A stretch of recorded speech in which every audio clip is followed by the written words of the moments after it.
우리에게 함께하기를 예수님 이름으로 간절히 축원합니다. 봄이 오는가 했는데 또 날씨가 갑자기 추워지는 상황입니다.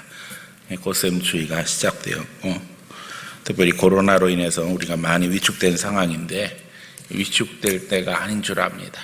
특별히 우리 3월 전도의 달을 맞이하고 있고 전도 지경을 넓혀지기를 소원하며 오늘 말씀 증거하기를 원합니다. 코로나로 인해서 혼란이 많이 있고 또 우리가 여러 가지 도전받고 있지만은 우리 그리스도인들은 영적으로 분별해서 이제는 혼란 이후의 부흥을 준비하며 또 하나님의 은혜가 부어지기를 기도하여야 할 것입니다. 이 오미크론이 이제 마지막 변이가 되기를 기도하고 또 지금 확진되어서 격리 기간이 끝나고 하나님 앞에 나오신 분들도 있고 또 지금도 확진되어서 격리 기간을 겪고 있는 분들도 있습니다. 위로해 주시고 또 격려해 주시고 또 기도해 주시기 바랍니다. 말씀으로 들어갑니다. 예수님이 사마리아에서 전도하시는 내용입니다. 그래서 오늘 말씀 제목이 사마리아 나가서 전도하자라는 제목입니다. 우리가 흔히 운물가의 여인이라고 부르는 사마리아 여인을 전도하신 내용입니다. 예수님 당시 유대인들은 동족인 사마리아인을 경계하며 멸시하고 피해 다녔습니다.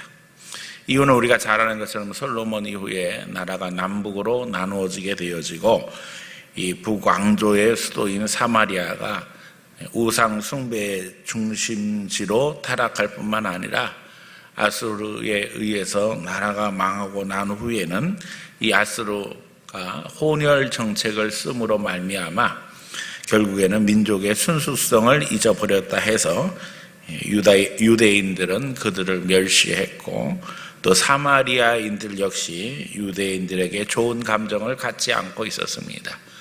그래서 서로 갈등하는 관계였고 예수님 당시의 유대인들은 그래서 사마리아인들과 접촉하는 것도 별로 좋아하지 않았고 심지어는 이제 사마리아를 지나서 다니지 아니하고 유대 지방에서 갈릴리로 갈 때는 가운데로 지나가면 너무나도 쉽게 갈 수 있는 길을 돌아서 다니는 형편이었어요.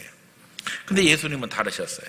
예수님은 사마리아로 찾아가셨고 오늘 본문은 야곱의 운물로 불려진 운물입니다. 이제 거기서 전도하시는 내용이 오늘 본문의 내용입니다.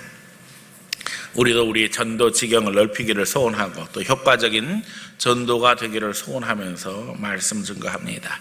첫 번째는 이제 선입견을 깨는 전도를 하자는 거예요. 예수님은 우리의 선입견을 깨고 계십니다. 오늘 우리가 생각이 바뀌어야 될 것은 우리의 선입견에 의해서 우리가 우리의 생각, 우리의 행동, 사역, 신앙을 제한하고 있다는 겁니다. 주님이 사랑하지 않는 사람은 없습니다. 예수님께 필요 없는 사람은 없습니다. 그런데도 불구하고 우리는 속으로 저 사람은 안 될 거야 각종 이유를 달면서 판단합니다. 우리가 먼저 선입견이 깨져야 합니다. 예수님은 어떻게 선입견을 깨셨습니까? 첫 번째, 역사적인 선입견을 깨셨어요. 이미 말씀드린 것처럼 사마리아 사람들과 유대인들이 좋지 않은 관계를 가진 것은 역사적 과정이 있었습니다. 그래서 그 역사적인 과정을 겪으면서 어떻게 생각하면 돌이킬 수 없는 상황이 되었죠. 그럼에도 불구하고 예수님은 과감하게 그 선입견을 깨뜨리십니다.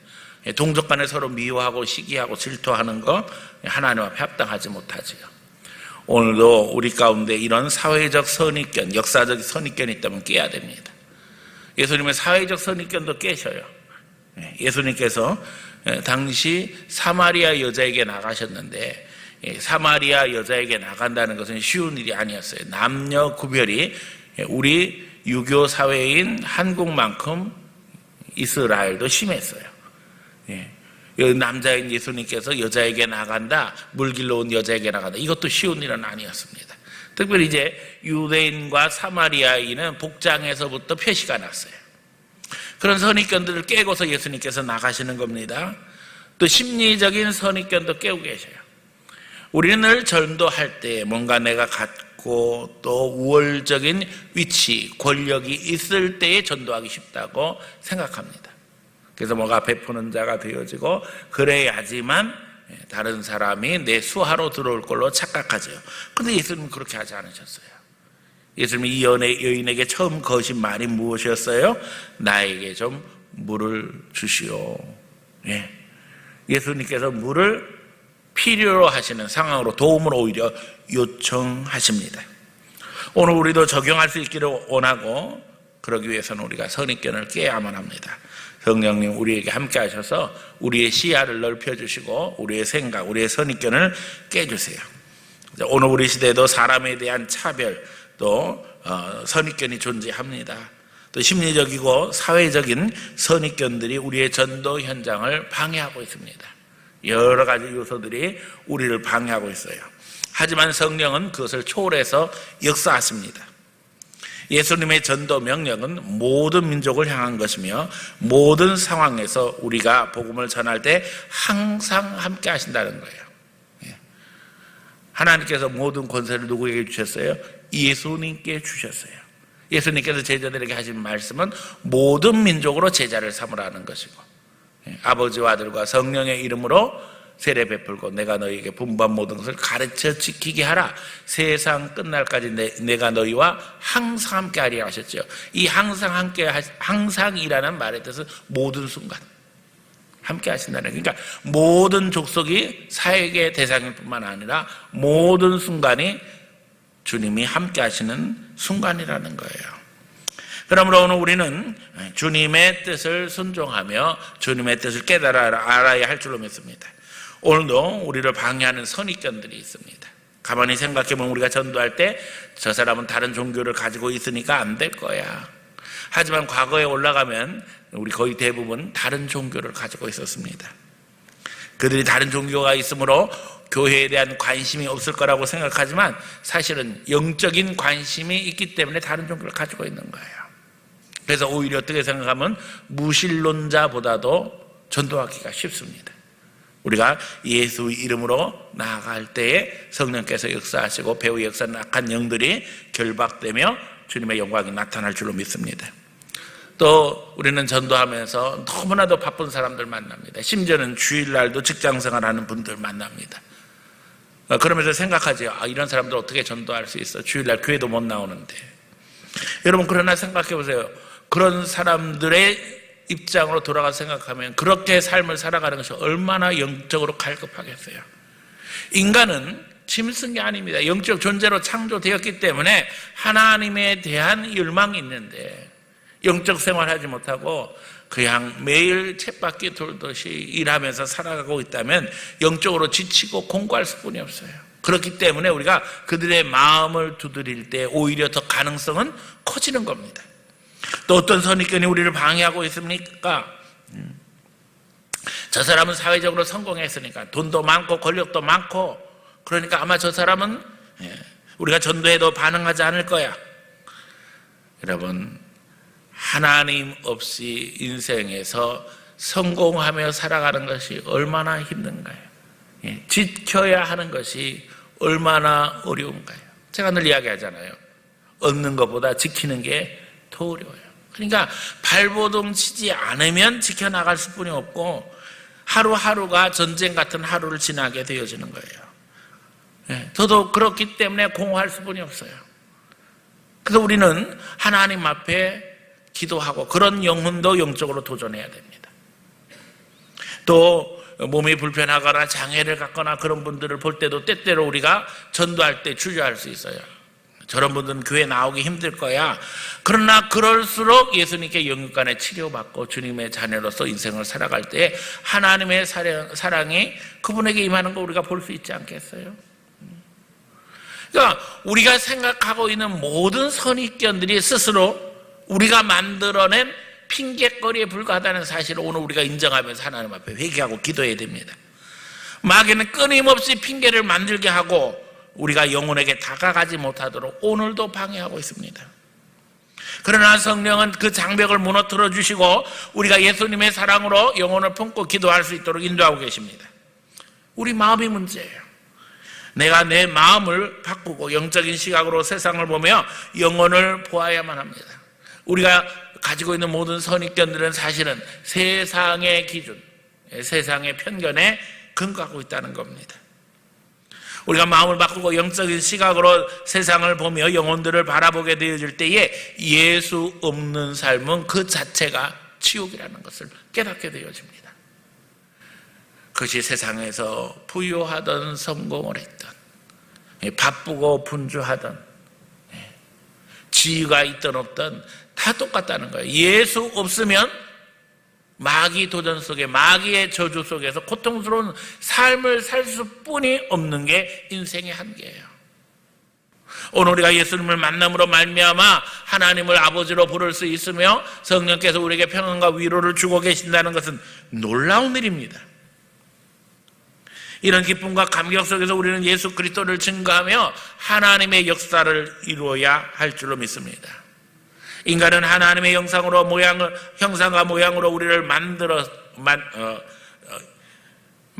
인간은 하나님의 형상과 모양으로 만들어진 존재이기 때문에 타락했음에도 불구하고 영적인 존재입니다. 우리 마음 깊은 곳에는 영혼을 사모하며 영적인 반응을 하게 되어 있습니다. 우리가 영적 존재로서 영원한 삶, 영생을 사모하게 되어져 있다는 거예요. 짐승과 같이 살 수 없는 것이 인간의 본질입니다. 인간은 먹고 또 생활하고 욕심부리고 싸우고 그걸로 끝나지만 인간은 절대 그 수준에 머물 수가 없어요. 오늘 우리가 예수님을 사랑하는 마음, 영혼을 사랑하는 마음으로 나간다면 상대는 반응하게 되어 있습니다. 우리는 주님 앞에 예수 만난 감격이 회복되기를 소원하며 우리가 다시 한번 그리스도의 감격 속에 들어가기를 기도해야 할 것입니다. 우리가 지난 금요일 요나서 말씀으로 은혜를 나누었습니다. 요나는 니느웨에 나가서 하나님의 말씀을 전합니다. 처음에는 가고 싶지 않았어요. 왜냐하면 니느웨는 적국이었기 때문에 니느웨 사람들이 그냥 멸망하기를 바랬던 것 같아요. 그런데 하나님은 다시스로 도망가는 요나를 잡아서 물고기 뱃속에 들어가게 하시고 결국에는 물고기 뱃속에서 다시 나와서 니느웨에 가서 복음 전하게 하시죠. 그들이 범죄함으로 말미암아 하나님의 심판이 이르렀음을 선포하게 되어집니다. 그런데 놀라운 일이 일어났죠. 오히려 요나는 멸망을 기대하면서 초막 찍고 기다리고 있어요. 40일 있다가 멸망할 것이라고 했으니까 40일 기다렸다가 어떻게 망하는가 보자. 요나의 기대는 니네 사람들이 망하는 거였어요. 그러나 하나님의 기대는 뭐였어요? 그들이 회개하고 하나님 앞에 돌아오는 것이었어요. 결국 어떤 일이 벌어졌습니까?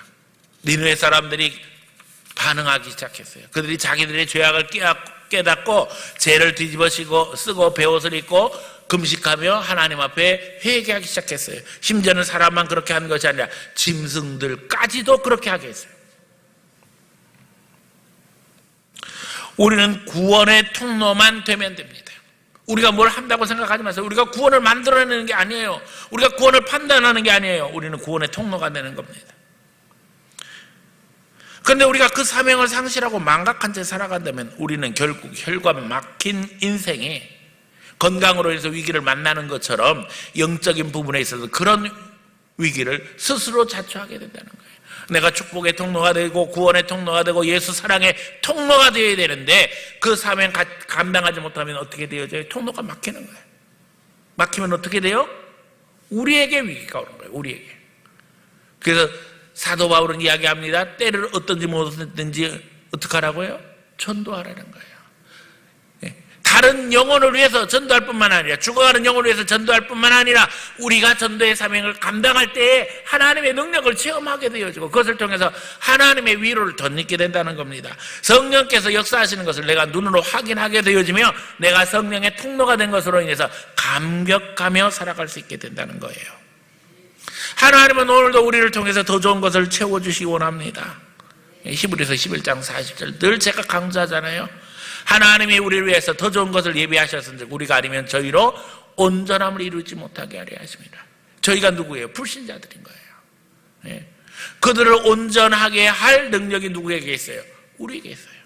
하나님이 그래서 우리에게 더 좋은 것을 채워주셔요. 하나님의 은혜를 공급하세요. 하나님의 능력을 공급하세요. 하나님의 사랑을 오늘도 공급하고 계셔요.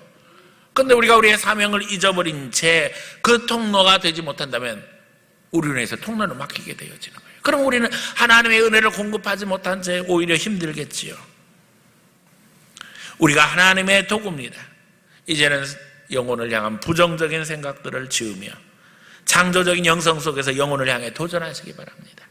부정적인 생각을 지워버리고 이제는 창조적인 영성으로 성령님 나를 채워주시옵소서.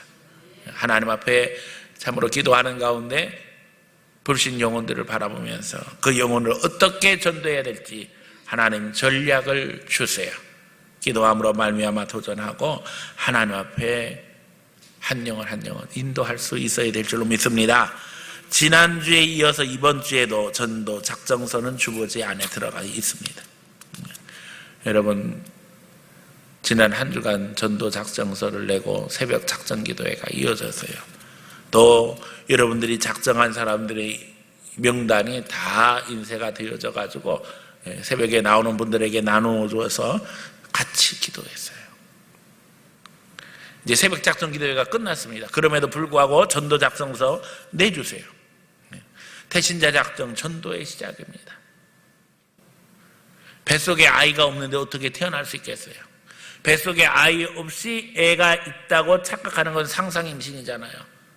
전도도 마찬가지예요. 전도 대상자가 분명할 때 전도의 열매가 맺혀지는 것이지 맨날 전도만 하게 해주세요 그러고 있다고 해서 우리가 전도의 사명을 감당하는 게 아닙니다. 그건 상상 전도예요. 상상 임신에는 아이가 태어나든가요 안 태어나든가요? 안 태어납니다. 아이가 없는데 어떻게 태어날 수 있겠어요? 마찬가지예요. 우리가 영혼을 전도하기 위해서 대상을 정하고 그 영혼을 위해서 기도하고 하나님 앞에 간구함으로 말미암아 전도는 시작합니다. 전도는 어디서부터 시작한다고요? 기도부터. 기도하기 위해서 대상을 정해야 되는 거예요. 여러분 주위에 지금 하나님을 알지 못하는 영혼들 없어요?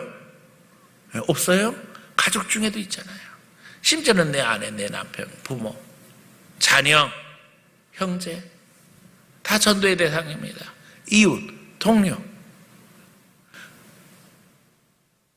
다 예수 믿어서 아무도 전도할 사람이 없다면 우리는 전도할 사람을 찾아 나서야 됩니다. 하나님 전도할 사람 붙여주세요. 왜 없겠어요? 하나님 앞에 이름을 쭉 적으세요. 그리고 기도해야 됩니다. 그리고 주위의 성도들과 함께 기도해야 됩니다.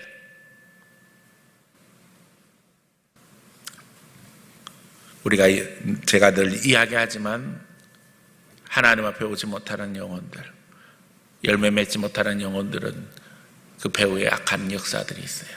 사탄이 그 영혼을 붙잡고 있어요. 이거 영적 전쟁입니다. 그래서 기도해야 돼요.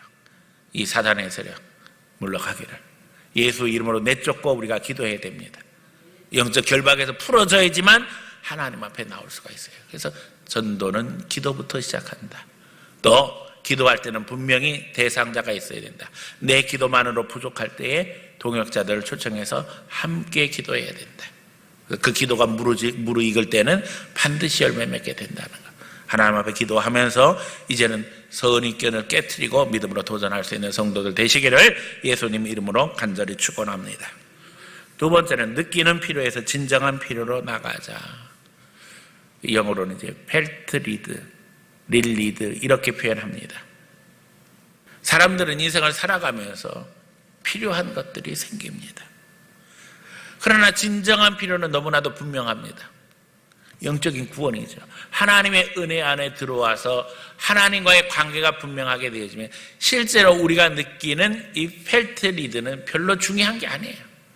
하나님이 날마다 공급하심으로 말미암아 채워주시는 은혜 속에 살아가게 되어지지요. 오늘 여자는 물을 길러 왔습니다. 그리고 사실은 물을 길러 왔을 때 이 여자의 펠트 리드, 느끼는 필요는 뭐예요? 물이에요. 사실 이 여자는 물 길러 오는 것이 행복하잖아요. 우리가 본문을 읽으면서 봤습니다마는 이 여자에게는 남편이 5이나 있었어요. 근데 지금 살고 있는 남편은 또 다른 남자예요. 남편이 아니라고 그랬어요. 남편이 아닌 사람과 살고 있는 과거에 남편이 5이나 있었던 이 여자에 대한 이야기는 이 동네에서 흔히 얘기하는 여자들이 모였을 때 남의 말 할 때에 하기 좋은 주제가 되었겠지요. 이 사마리아 여인이 우물가에 등장하는 것만으로도 여인들은 수군거리기 시작했을 거예요. 그러니까 그런 게 너무나도 싫은 거예요. 지금처럼 뭐 수도꼭지가 있어서 틀면 그냥 물이 찰찰찰 나오는 게 아니라 우물에 가서 물을 길어야 되는데, 이 사마리아 여자가 나타나는 그 순간 사람들의 관심은 집중되어지고, 그래서 말이 시작하게 되어지면 귀를 막고도 들을 수뿐이 없는 상황. 그래서 이 여인은 사람들이 모이는 시간에 우물에 가지 않습니다. 다른 사람들은 오지 않는 시간. 왜요? 이스라엘의 온도는요, 아침 저녁과 한낮의 차이가 엄청나게 납니다. 낮에는 너무 뜨거워요. 그리고 아침 저녁으로 선을 하기 때문에 서늘한 시간을 이용해서 사람들이 물길로 오는 거예요. 그런데 이 여자는 서늘한 시간에 못 가는 거예요. 사람이 들어와서 그 뜨거운 낮에 가는 거예요. 물을 안 길러 갈 수는 없잖아요. 그러니까는 물이 필요하니까 물을 길러 가지만 남보다 훨씬 더 수고해야 되고 땀을 흘려야 되고 고통스럽습니다. 그런 가운데 예수님께서 우물가에서 이 여인을 기다리시는 거예요. 그리고는 이 여인에게 뭐라고 말을 해서요? 나에게 물을 좀 주시오.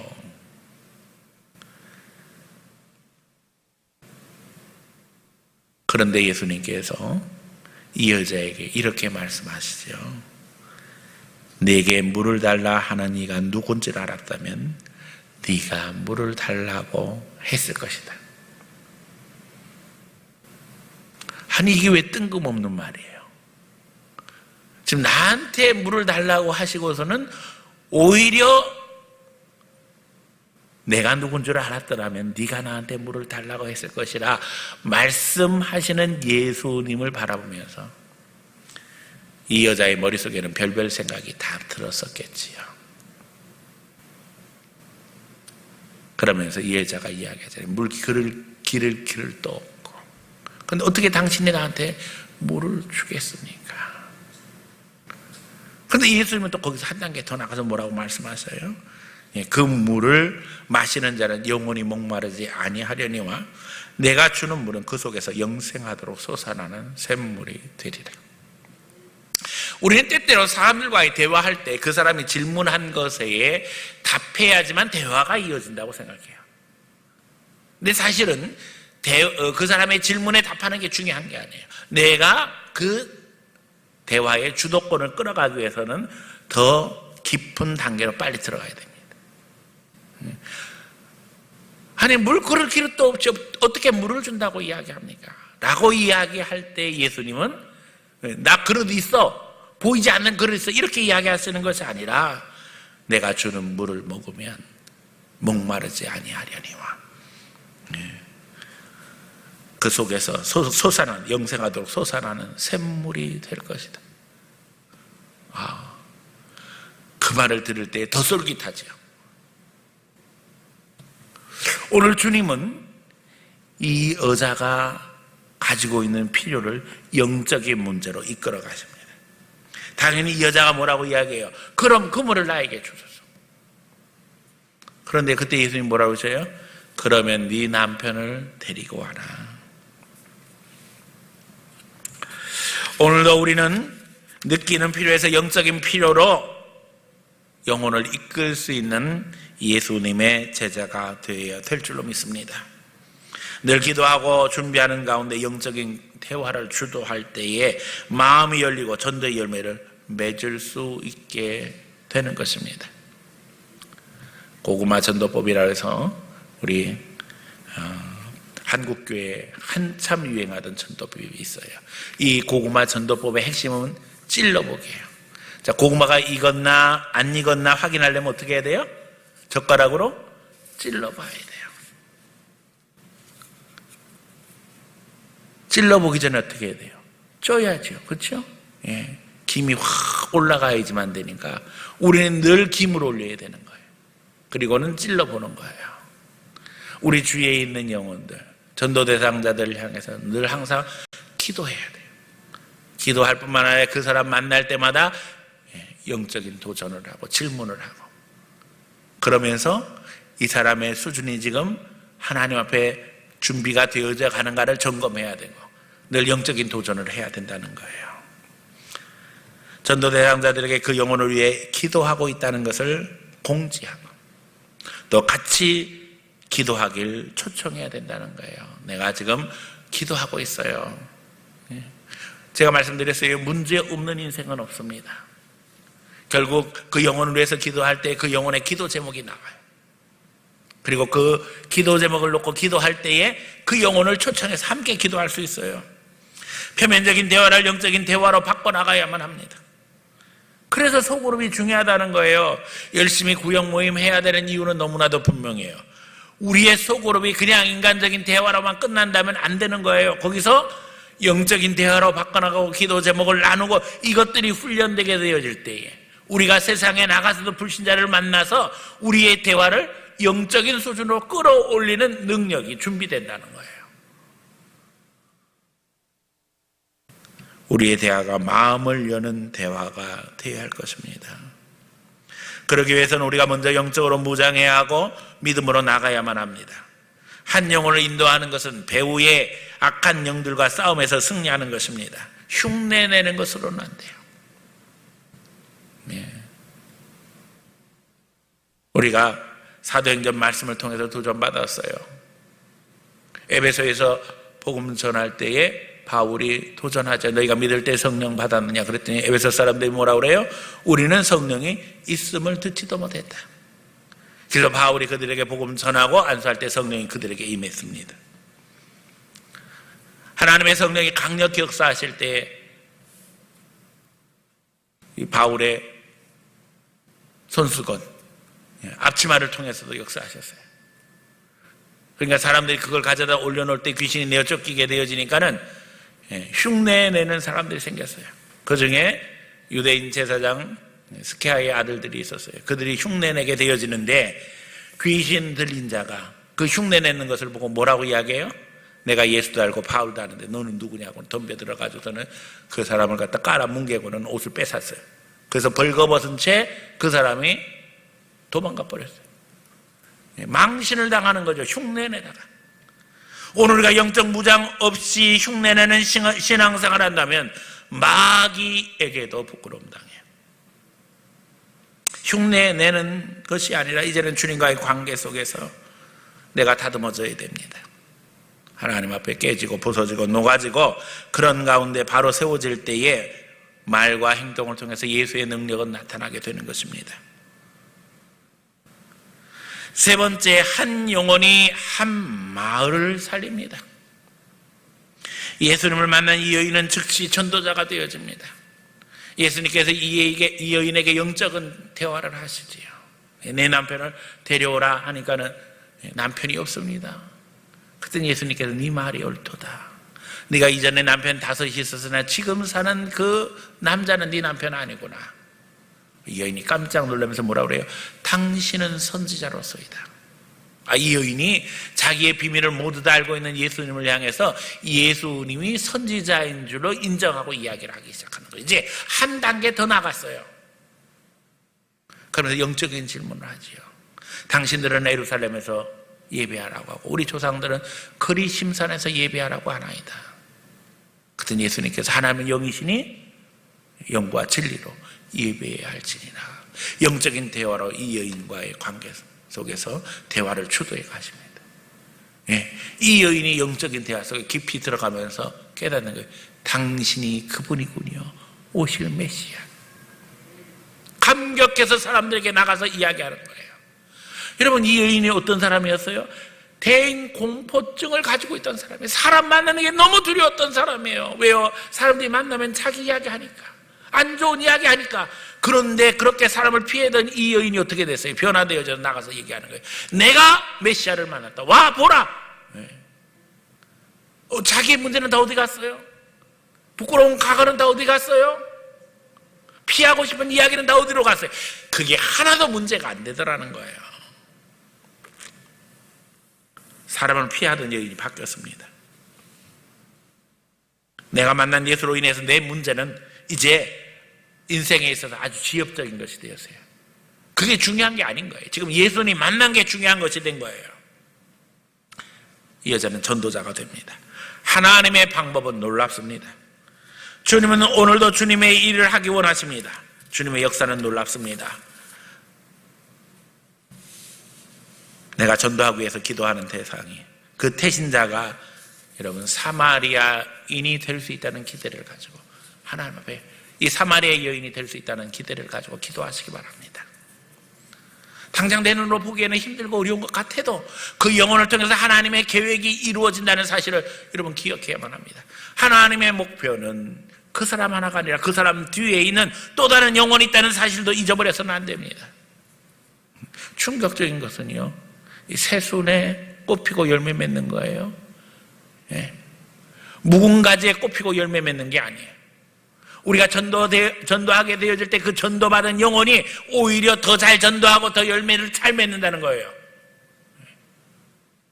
하나님은 놀라운 계획을 가지고 한 영혼 한 영혼을 부르십니다. 우리 생각에는 별 볼일 없는 것 같아도, 심지어는 그 사람이 문제가 많은 것 같아도 하나님은 그분을 통해서 역사하시기 원하세요. 지금 여러분 마음에 생각나는 그분, 기대하며 전도하며 기도하시기 바랍니다. 특별히 오늘 우리가 살고 있는 상황은요, 코로나로 인해서 사람들이 너무 많이 지쳐있고 위축되어 있습니다. 교회를 다니던 사람들조차도 실망한 채 낙심해서 교회 나오지 못하는 상황이 되었어요. 처음에는 영상을 통해서 예배를 드리다가도 점점점 이것이 위축되어져서 이제는 성도들과의 교제가 끊어지고 하나님 앞에 기도하는 것도 점점점 식어지고 영혼은 지친 채 힘들어하고 있습니다. 우리가 영혼을 격려하며 살려야만 합니다. 하나님이 주시는 위로 속으로 초청해야만 합니다. 우리의 살 길이 오직 예수 그리스도입니다. 복음 속으로, 성령의 은혜 속으로 초청해야만 합니다. 와보라! 오늘도 살아서 예수님은 역사하신다. 하나님 우리에게 평안을 베푸시기 원하시고 하나님 우리에게 능력을 주시기 원하시고 오늘도 우리를 사랑하신다는 것을 우리는 증거해야 합니다. 어거스틴의 어머니 모니카는 30년 동안 자기 아들이 하나님 앞에 돌아오길 기도했어요. 그 아들이 하나님 앞에 돌아올 때 당대 최고의 목회자가 되어서 많은 영혼을 살리게 되어집니다. 바울이 전도할 때에 빌립보는 유럽의 첫 성이었어요. 그러나 거기에는 회당조차도 없었어요. 그래서 강가에 나가서 기도하다가 누디아를 만나게 되어집니다. 이 누디아가 빌립보에서 얻은 첫 열매예요. 첫 신자예요. 그런데 여러분, 우리 기독교 역사가 그 이후에 어떻게 됩니까? 예루살렘에서 더 나아가 안디옥으로 전파되던 복음이 지금에는 우리가 아는 것처럼 유럽이 중심이 되어져서 복음전도 사역에 새로운 시대가 열리게 될 줄 누가 알았겠어요? 하나님은 작은 것을 통해서, 작은 자를 통해서 믿음의 큰 역사를 이루어 가십니다. 누디아는 바울을 초청해서 자기 집에 머물게 하고 결국에는 누디아의 집이 교회가 되는 거예요. 내가 만나는 한 영혼, 내가 기도하는 한 영혼을 통해서 하나님은 새 시대를 여실 것입니다. 내 시작은 연약해도 하나님은 그것을 통해서 역사적인 분기점을 만들어 가시는 분이에요. 나는 부족하지요. 내가 만나는 사람도 부족할 수 있어요. 그러나 연약하고 부족한 우리 한 사람 한 사람을 다 연결시키고 모아주셔서 하나님의 큰 군대가 되게 하시고 하나님의 능력을 이루게 하시고 하나님의 역사를 이루게 하시는 게 하나님의 방법입니다. 그러므로 우리에게는 연약해 보이는 어린 영혼 하나도 귀하고 연약해 보이는 소외된 한 심령 다 귀하다는 거예요. 엄청난 가능성이 그들에게 있고 하나님의 기대가 그들에게 있다는 것입니다. 주님 앞에 기도하면서 이제는 하나님이 우리 가운데 놀라운 미래를 펼치실 것을 기대하면서 우리 모두가 다 축복의 통로, 구원의 통로, 예수 생명의 통로가 되어져 전도를 위해 기도하고 전도 대상자를 청하고 전도를 실천할 수 있는 귀한 성도들 다 되어지기를 예수님 이름으로 간절히 축원합니다.